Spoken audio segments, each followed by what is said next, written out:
in a dimly lit bedroom at night.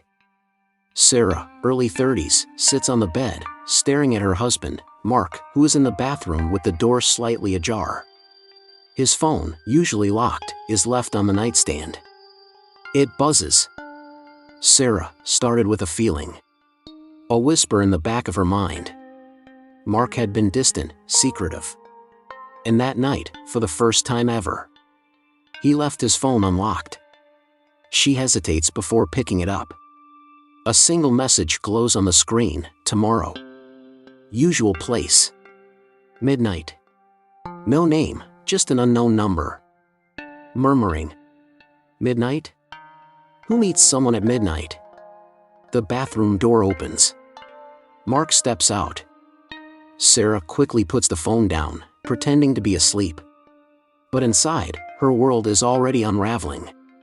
The next night, Sarah watches from her car as Mark leaves the house at 11:45 p.m., looking around cautiously before getting into his car. Sarah thoughtfully said to herself, I wasn't the type to follow my husband. I wasn't crazy. But that text, it gnawed at me.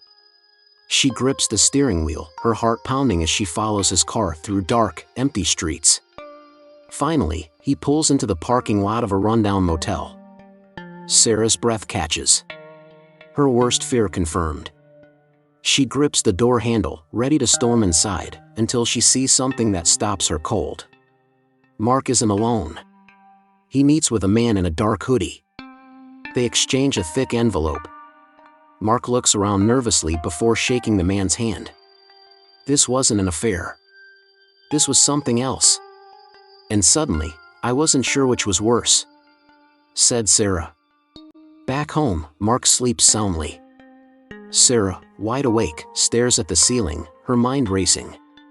Then, she remembers something. Mark had always been protective of the attic. He never let me go up there, claiming it was just old junk. But now, I had to know. She tiptoes up the stairs, heart hammering as she pulls down the attic ladder. Dust fills the air. Her hands were shaking. She switches on the dim overhead light and freezes. Stacked neatly against the far wall are dozens of envelopes. Just like the one Mark handed off earlier. Inside one, she finds bundles of cash. Inside another, fake IDs.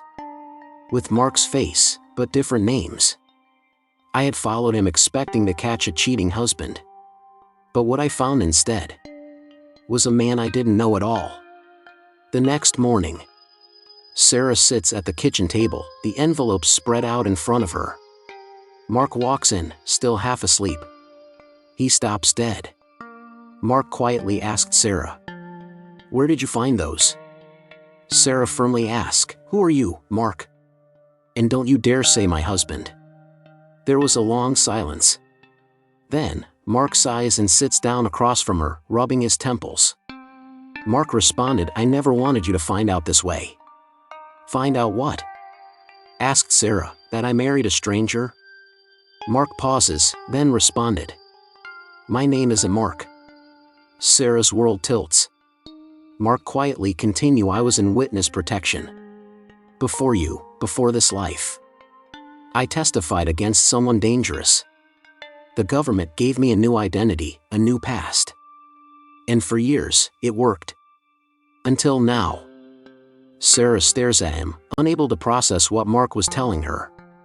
"So what? Your real name is something else? Your entire life is fake?" Mark exhales, looking exhausted. "I never wanted to lie to you. But the less you knew, the safer you were." Sarah shakes her head, standing up. "I can't even be mad about the lies, Mark, or whatever your name is. But I followed you last night. Someone found you, didn't they?" Mark's silence is her answer. Mark paces the room, running his hands through his hair. "It's worse than that. The people I testified against. They know where I am now." He turns to Sarah, eyes filled with real fear. "If they know where I am, that means they know about you too." Sarah sways, suddenly cold. The life they built together was never real. And now, it might cost her everything. She whispers, "What do we do?" Mark reached out to Sarah, takes her hands, his grip firm, and said to Sarah, "We run." 1 week later. A motel room in a different state. Sarah stands in front of the mirror, looking at a new driver's license. A new name. A new life. Mark told me I had a choice. Stay behind, return to my old life, risk my own safety. Or leave everything behind and become someone else.